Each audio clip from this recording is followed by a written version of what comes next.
Hello everyone, it's Charlie in Westeros here, and I'm finally back on YouTube, and this time there won't be a break. At least not for a little while, anyway. I do apologize for taking time away, but life does have a habit of keeping one busy. Regardless, I'm here to finish what I started 2 months ago, and that is to complete my discussion on the tragedy at Summerhall in this part 2 of the video series. In the last video, I discussed the why behind the event, and today I will be elaborating on how the incident took place. While there is already a strong implication that the tragedy of Summerhall was no accident, there are many disagreeing viewpoints on where one can lay the blame for the occurrence. Typically, many fans either see the tragedy as having occurred due to the involvement of the Maesters, or via the interest or intercession of another mystical or magical force, such as Bloodraven. I will look at these two arguments and see if either of them can provide us with any plausible explanation as to how the tragedy occurred. Now, sorcery is a definite factor that many do cite when discussing Summerhall, but did this necessarily result in the fire itself? In order to dig deeper into this specific train of thought, let's take a quick look at the only other known instance of dragons being born into the world with the help of magic. That is, the blood ritual brought about by Daenerys Targaryen. As we all know, Daenerys inadvertently brought dragons back into the world thanks in part to the involvement of the Lizari god's wife, Mirri Maz Duur. From what we know of Mirri is that she had once traveled to Asshai in order to learn the art of the Shadowbinders. Knowing this, Daenerys got her to use her blood magic in order to save Khal Drogo's life. This, of course, does not end as Dany had hoped, and as we all know, she ends up losing her unborn child in the process. Because of her deception, Dany then sacrifices Mirri at Drogo's funeral pyre. There is an implication that, through the sacrifice of Mirri, Drogo, her unborn child, and through walking into the flames herself, Dany was able to bring about the hatching of her 3 dragon eggs, returning the dragons to the world. Ironically enough, and unlike Aegon V, it can be safely assumed that this result wasn't entirely, or at least didn't overtly seem to be expected on Dany's part. Regardless, let's rewind about 50 years and see if we can draw any parallels from Dany's ritual to the tragedy at Summerhall. Aegon V was said to have commissioned journeys to places as far away as Asshai by the Shadow, with the hopes of finding texts and knowledges not preserved in Westeros. Based on the extract from Gildane's writing that I read in part 1 of the series, there are some things we can safely assume. For one, there were 7 eggs present in order to honor the 7 gods. Moreover, there were pyromancers present, and wildfire was being used. Now, some pyromancers are also known to be found in the city of Asshai, but it is not known if the pyromancers present at Summerhall were from Asshai or King's Landing itself. Given Aegon's desire, is it possible that the king commissioned some pyromancers originating from Asshai to play a role at Summerhall? Certainly their presence would be sinister, but as far as we know, the Asshai have no overt intention to prevent the rebirth of the dragons, or even wish to kill the Targaryens, especially considering the faith of the Red God, typically associated with the Asshai, now appears to be a popular one amongst the slaves of Volantis, and also considering Quaithe, who supposedly originates from Asshai, seems to be trying to assist Daenerys. An equally sinister way to look at the tragedy is that if sacrifices were necessary to bring the dragons back as illustrated by Dany, did Aegon V realize or think blood sacrifices were necessary? Certainly there is no absolute way of knowing blood magic was involved at Summerhall so far, but given the fact that one of the images from the Game of Thrones history and lore portion of the Season 4 DVDs shows an image of Aegon V cutting his hand and pouring blood over the dragon eggs, it is certainly a possibility we cannot exclude by any means. However, if Aegon was aware of the possible extensive sacrifices needed to bring the dragons back, was he truly prepared to make these sacrifices? As it stands, I am leaning towards the side of his unawareness due to a few discrepancies of what we know about the ritual and the way he seems to have performed it. We do know the Alchemist Guild based at King's Landing included both wildfire and pyromancers who claimed to have magical and arcane abilities. Indeed, this isn't the first time pyromancers or the Alchemists Guild were involved in assisting a Targaryen king, as a previous king, Aegon IV, who dreamed of conquering Dorne, ordered the guild to build him dragons. 7 were constructed, but the end result was that all 7 of the dragons built inevitably went up in flames and burned down in the Kingswood, thereby ending this scheme.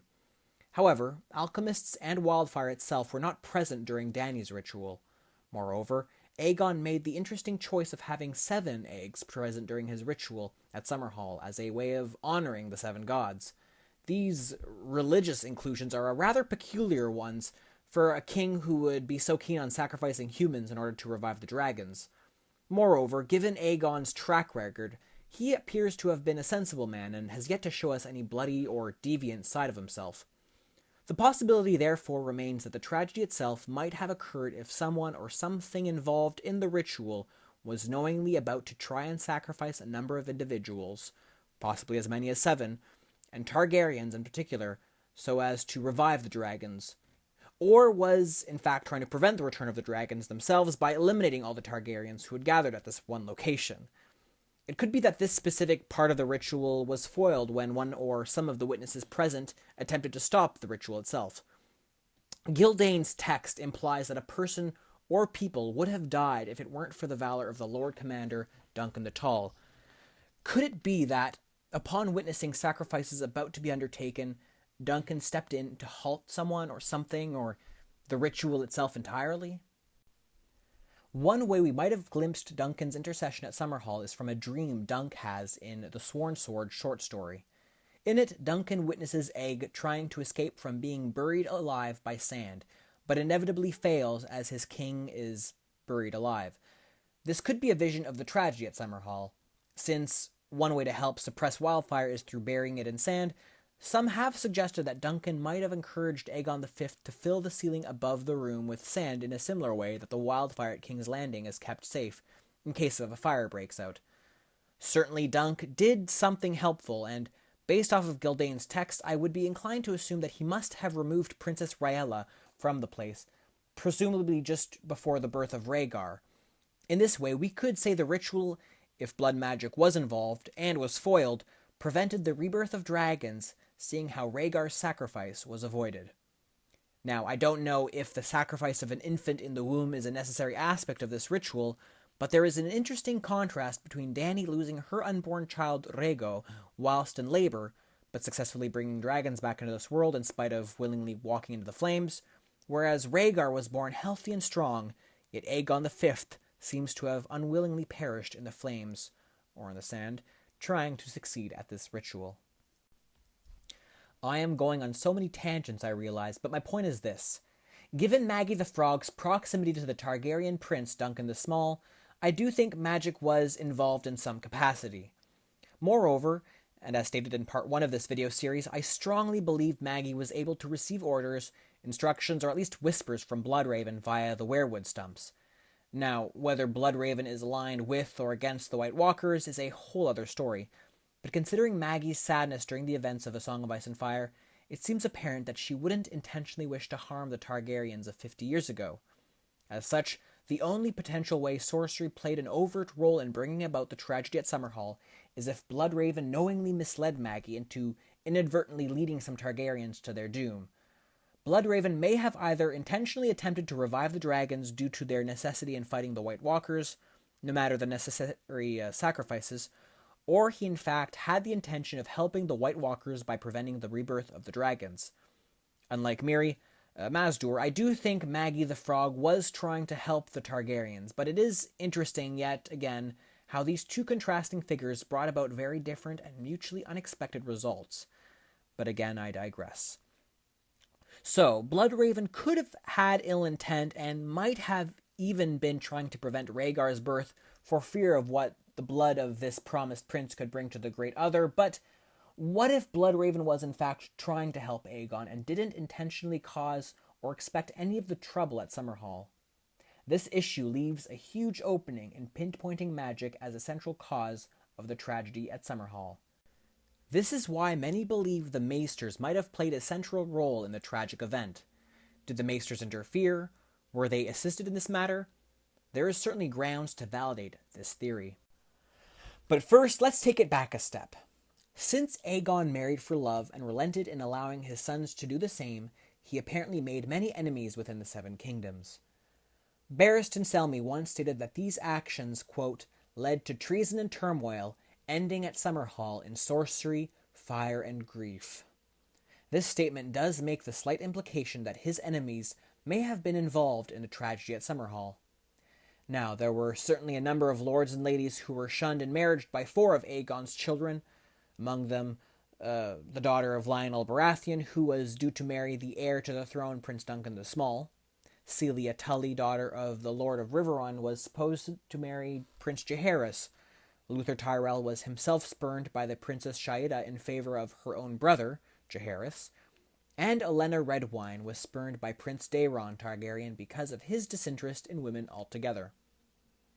Now, of these 4 spurned suitors, we are led to believe that the Baratheon dispute was resolved through the betrothal of Aegon's youngest daughter to Lionel's son, Ormond. We also know, however, that House Tully was equally upset by this, but little is known how their issue was ever resolved. House Tyrell was similarly insulted, and as we know, Luther Tyrell ended up marrying the equally spurned Elena Redwyne. As such, could either or all 3 of these spurned suitors acted against the Targaryens who had insulted them? As we can see from the Red Wedding, we do know that spurned betrothals do not always treat the insult so kindly. But is it fair to expect the same of Lord Luther Tyrell, Celia Tully, and Elena Redwyne especially? We certainly know very little of Luther and Celia and their own family's anger at the matter, but the one person we do know of is Olenna. In the books, Olenna does speak contemptuously enough of the Targaryens and their history of madness, and she is certainly not beneath murdering a king. So, could she have played a role in the tragedy at Summerhall? And if so, how exactly? On her own, there is no way Olenna could have done anything. However, this is where we must look at the evidence against the Maesters and their possible role of causing Summerhall. For one thing, the Maesters' reputation with respect to the dragons was already stained before the tragedy at Summerhall occurred. Archmaester Marwyn himself believes that the Order of Maesters, with their apparent secret goal to suppress magic, was responsible for the extinction of the dragons. Marwyn even goes on to state in A Feast of Crows that, quote, "The world the Citadel is building has no place in it for sorcery or prophecy or glass candles, much less for dragons." This implies that Maester's distaste for dragons is still going strong in the world. Moreover, the rivalry between the Alchemist Guild with their magical pyromancers and the Order of the Maesters for influence in Westeros is no secret. Given the presence of pyromancers at Summerhall, the animosity between these 2 groups could very well have come to a head at this location.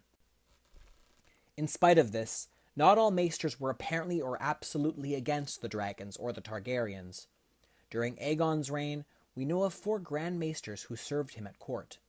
The first 3, Kaith, Elendor, and Marion, were all older men and each died shortly after their appointment. The 4th, however, came to office in the exact same year as the tragedy at Summerhall took place, and he stayed in his post for a very long time. We know him as Grand Maester Pycelle. Whilst I do not think it is any coincidence that Pycelle became Grand Maester shortly before the tragedy at Summerhall, there is only a sparse amount of evidence to indicate he played a direct role. If anything, we already know Pycelle is not against bending the vows of his order only to suit his own needs, and during Robert's rebellion, he appears at least on the surface to have been loyal to the Targaryen cause. However, we do know he is one of the few maesters who has dabbled in politics and poisons, similarly to Olenna. Maester Pycelle does make some interesting statements in the narration portion of the History and Lore of the Game of Thrones Season 4 DVDs, but says nothing of the Maester's potential role in bringing about the extinction of the dragons. Of the tragedy at Summerhall, Pycelle says only the following. Aegon V tried to hatch stone dragon eggs with sorcery, and burned to death. This doesn't give any overt indication of Pycelle's guilt necessarily, but it does show one of 2 things. Either Pycelle is intentionally covering up the truth behind Summerhall and is firmly standing behind his order's stance of blaming magic for the tragedy, or he legitimately believes sorcery is at fault here. And so we return to the central question. How did the tragedy at Summerhall transpire? Was it the result of sorcery intentionally gone wrong, and possibly via the workings of the mysterious Bloodraven? Or was it the workings of the Maesters and possible collaboration with Lady Olenna, or any of the other spurned suitors of the Targaryen princes and princess? Or are we all just being misled, and was the tragedy itself, just as it appears on the very surface, an accident? Whilst we may not know the answer at the present time, we are sure to find out later on, and I am convinced that the truth plays a central role to the story of A Song of Ice and Fire. Now, I was planning on making this a 3-part video series, but I have come to the realization that the third part might work better as a standalone video, which will cover the immediate aftermath of the tragedy and would tie in nicely with my next detailed video on the Tower of Joy. But until then, there is still some important things I must cover. As such, my next video will be an update to let you know of and ask your opinion on the future direction this channel should take. Until then, don't forget to hit the like button and subscribe to my channel if you enjoyed. And as always, thank you for watching.